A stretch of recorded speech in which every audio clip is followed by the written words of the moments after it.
Were you one of the cool kids in high school? I bet you weren't.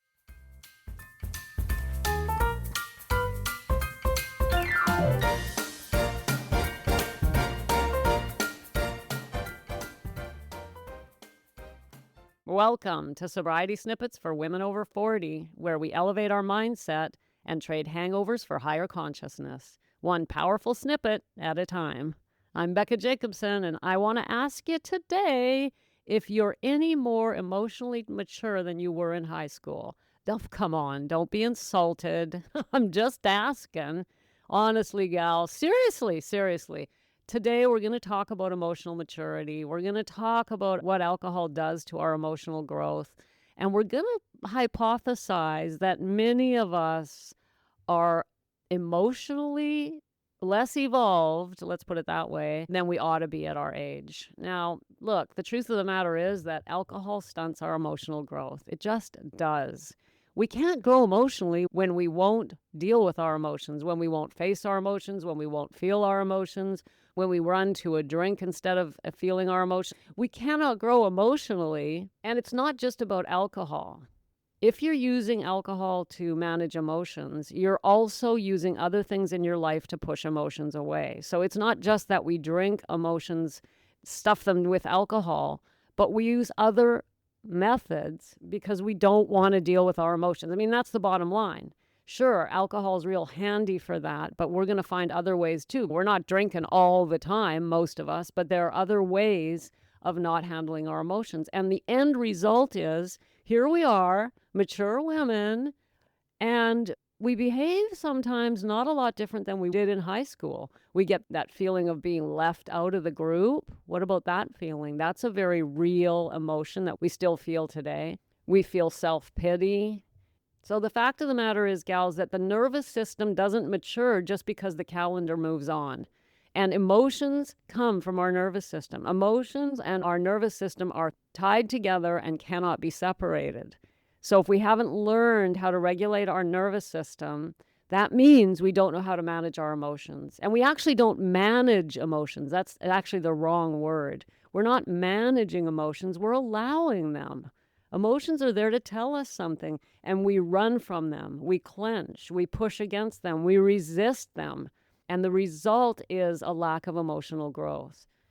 And so all of us, myself included, let me tell you, come into sobriety with emotional growth that we need to do. We have to, and we have to be willing to do it. And I would argue this is why most of us postpone our sobriety indefinitely. Who the hell wants to start dealing with emotions at this age? Well, I certainly didn't, especially when we're successful on the outside. So many of us were educated, we've got careers, we've got children, we've got grandchildren, we've got friends, we've got lives, and here we are emotionally immature. I mean, that's ridiculous. Give me a break. I'm not going to admit to that, right? The fact of the matter is, though, that's the truth. And so you hear this from me, and then you say, oh my God, what does she want me to do? I want you to grow up, my dear. Like, seriously. What does that even look like? Okay, let's talk about this. But before I do, though, let me say I'm Becca Jacobson, and you are in Snippet Land, and many of you know that, and you know me. But if you're new here, welcome. Welcome to Snippet Land. This is where we keep the home fires burning for 40-plus women who are struggling with alcohol. All right, emotional maturity. Let me give you some examples. So the high school brain is still alive when we have a fear of being left out, or a fear of being judged, or a fear of not being chosen, or when we need approval. That's emotional immaturity. Just wanting to fit in general is a high schoolish sort of temperament. And it's very real in maturity. We still feel this way. And I'll tell you, social media doesn't help. We see others doing things and we get that good old FOMO. Oh, well, why can't I ever do that? Or why wasn't I there? Why don't my life look like that? Here's something I want you to know, gals. Your emotional patterns freeze, literally freeze, at the age that they were formed. So if you were shamed at the age of 6, you've been carrying frozen shame since you were 6 years old, and it's still there. And then you wonder why shame keeps popping up. Or if you were left out at the age of 13, That pattern froze in that moment. It comes along with a little inhale. We hold the breath, we lock it in place, and it's frozen there literally for decades. This is mind-blowing. When I learned this, I was shocked. I'm like, what are you talking about? And it's taken me several years to learn not only what this means, but how to heal it and how to take my emotions and see them more clearly and live with them in a way that they don't drag me down. Gals, I am so far from perfect on this. Let me give you an example. Yesterday, I had a little hissy fit. Things didn't go my way. Now, what does a hissy fit look like at this stage of the game for me? For me, it is light. It's an internal moment where my little voice, internal voice goes, yeah, well, easy for you to say. And then I instantly take a deep breath and even laugh out loud and go, oh, that was an interesting little moment. That's how quick it can be now. But let me tell you, it wasn't before. Before, I could hold that thought, that emotion, that self-pity for days, weeks, months, and not let it go. I would hold on to it like a diamond that I'm protecting, a little jewel, a nugget that I got. No, they did this. Remember when they did that? Remember? We never let things go. We hold on to them. We keep them alive and wonder why we don't feel well. So it's not like you're going to get emotionally perfect. You're still going to have what I like to call your little hissy fit. But when it lasts 30 seconds instead of 30 days, there's been some growth. And I tell you, you're still going to see it, but it actually becomes kind of fun after a while, where you see yourself having an automatic response emotionally to something. It happens, and in a heartbeat, you see it, and then you can even laugh at it, and the whole thing takes about a minute. Now that is what I call emotional growth. So I'm not talking about it never happening. I'm talking about getting to the point where you can see it and just shrug it off quite easily because you've learned how. To get there simply takes some time and some willingness. So we start off the first time in the beginning, well, we have to start actually allowing our emotions. It can be quite confusing. It can be quite terrifying, to be honest. You want me to feel shame. You want me to feel sadness. You want me to feel fear. Becca, why? Can't I just push it away? Can't I just make it go away? Yes, you can. And the way you make it go away is by allowing yourself to feel it. This is not something I encourage you to run out and do today or tomorrow. And it's not something that we want to take up on our own. You can end up spiraling into an anxiety that is going to be very difficult to get out of. So today's snippet is not about, hey, gals, start feeling those emotions. Today's snippet is an encouragement to recognize that you may not be as emotionally mature as you think and that you may want to do something about it. Because there's freedom in self-awareness, and our emotions require self-awareness. In fact, I would argue that freedom comes from simply being able to see the emotions we're expressing instead of being them. If we can see the emotions instead of being those emotions, we've grown. And that's not easy to do. It's a process. Now listen, we've been numbing discomfort for decades. That's what we do with alcohol. We avoid, we numb, and we hear the same old stories. I embarrassed myself. Oh, I shouldn't have said that. Oh, I hope they're not mad at me. Oh, they don't like me. Growth can start with a very simple practice that I'm going to give you today.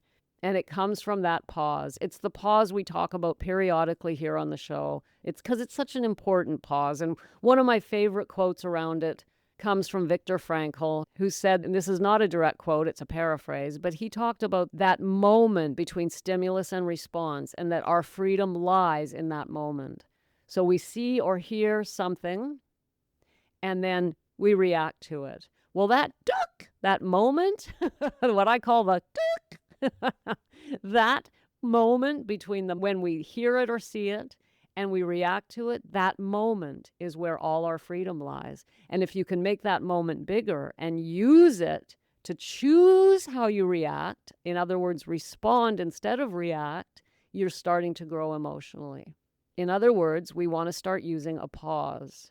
Before we react to something, we pause and ask ourselves, How do I want to react to this? How do I want to respond to this? Now, let me tell you something right now. You're not going to be able to do it. Here's why. Not because you're not capable, but if you're going to try and start today, you're going to find it very difficult because our reactions are automatic. They happen before we've even noticed that we're doing it. It's already happened. There's no reason to beat yourself up over that. There's no reason to go, oh boy, I'm failing at this. All we can do is start noticing. The beginning of this is noticing, oh, I had an opportunity to respond and instead I reacted. That is growth. Right there is growth. If at the end of the day or at the end of an incident, a situation in your life, you can go, oh, look at that. I could have responded, but instead I reacted. You've grown because you noticed that. So this is all about noticing, paying attention, and then trying to grow that pause. Try to take that pause and make it the moment in which you grow. And that won't happen automatically. It just simply comes with time. So we start being aware. Where am I reacting instead of responding? Gals, there's nothing shameful about any of this. Nobody taught us emotional regulation. I don't know about you, but my mother certainly didn't. In fact, my mother died in her early 60s, emotionally immature. I say that I love my mother. I loved my mother, don't get me wrong. But she was emotionally immature. She was an addict her whole life. Addicts don't grow. They use drugs to regulate their emotions. In other words, they don't regulate them. They just take a pill. My mom, it was pills. I'm going to pop a pill. She was emotionally immature until the day she died, which meant that she was full of self-pity. She could be very, very nasty. When she decided she wanted to hurt you, she would just snap at you and say really hurtful things because she felt she had to protect herself. That's something that a 10-year-old does. Yeah, well, you're ugly. You're fat. I don't like you. Now, she didn't say things like that, but she would snap back and say hurtful things because she felt she had to defend herself. So listen, I'm not saying that you're immature. I'm not saying that you're bad. I'm not saying you're abnormal. I'm saying this is where we land in maturity when we're using alcohol. And so we want to be aware of it and say to ourselves, do I want to start growing emotionally? If you do, it's worth your while to just start today, to just start noticing how you're reacting to the world around you. And I'm pretty sure you're reacting. You're not responding. The goal is to start responding instead of reacting, because reactions are automatic. Somebody says something, you snap back. Something happens and you get mad. Something else happens and you get sad. Something else happens and we get fearful. When we start using that pause that Frankl talked about, we can learn how to respond instead of react. But this just takes awareness and willingness. Now, using that pause is not enough. It's a beginning. We also have to get to a point where we know how to regulate our nervous system and allow our emotions to flow so we can heal wounds from the past. But that's way beyond the scope of this snippet. Today, I really want you to just take away from this the idea that we come into this emotionally immature. Because if we can't even admit that, my dear, if you can't even admit that, then you can't grow. If you're rejecting this whole idea, then you're already guaranteeing yourself that you're emotionally immature. I know, you're probably like, I don't like this girl. That's okay. I can take it. The fact of the matter is that we have to start by saying, all right, fair enough, fine. I need to grow up a little bit. What does this look like? And then just start paying attention.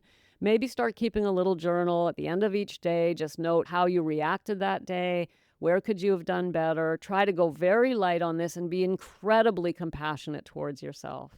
There is no blame here, no self-condemnation allowed. All we're going to do here is start noticing and breathing and saying, I would like to grow. What does it look like? How am I reacting to life right now? How am I reacting where I could be responding?